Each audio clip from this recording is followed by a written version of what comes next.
Voici une vidéo pour revenir sur l'adjectif et l'accord de l'adjectif.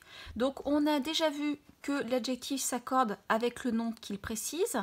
L'adjectif il est toujours en lien avec un nom. Si ce nom est au féminin, l'adjectif sera également au féminin. Et l'adjectif au féminin prendra un E. Si par exemple on écrit un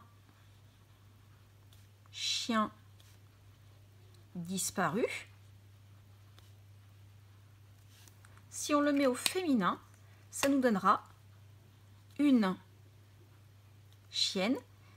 L'adjectif disparu prendra un E. Cette fois au pluriel, si le nom est au pluriel. Donc cette fois on n'aura plus un chien, mais on aura des chiens. Les chiens seront disparus. Là j'ajoute un S. Ça, c'est ce que l'on a vu la semaine dernière. Moi, je voudrais voir aujourd'hui l'accord de l'adjectif avec un nom. Donc, il peut être masculin ou féminin. On a vu qu'on rajoutait un E. Mais il peut aussi être singulier ou pluriel. Cet affichage-là, vous l'avez sur votre sous-main. Normalement, il doit déjà être collé. Et donc, cet affichage, il va vous permettre d'écrire correctement l'adjectif en fonction du nom qu'il précise.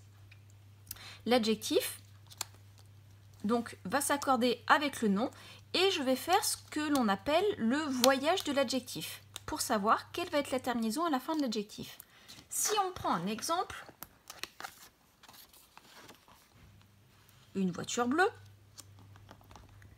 dans cet exemple, l'adjectif est bleu.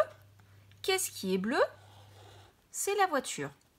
Pour savoir comment j'écris l'adjectif bleu, je me pose la question, quel est le genre et quel est le nombre de la voiture? Donc, mon adjectif va faire son chemin en fonction du genre et du nombre de la voiture.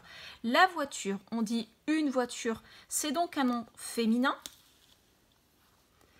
On ne parle que d'une voiture, c'est un nom féminin et singulier. Donc, mon adjectif, il va suivre le nom qui est féminin et singulier. Mon adjectif, je vais l'écrire avec un E. Je rajoute donc un E à bleu. Une voiture bleue s'écrit avec un E. Deuxième exemple, les grandes vacances. L'adjectif dans les grandes vacances est grand. Il vient préciser le nom commun vacances. De quoi est-ce qu'on parle des vacances? Comment sont les vacances? Elles sont grandes.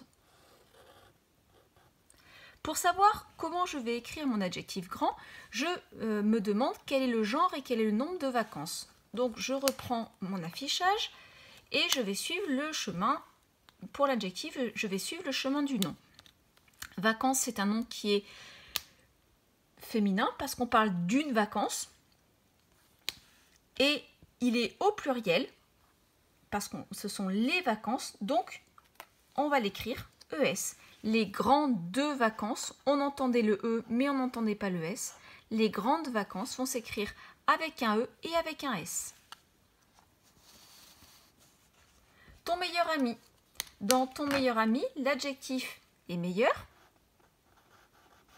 Et il vient préciser le nom commun ami. De quel ami s'agit-il? Il s'agit du meilleur.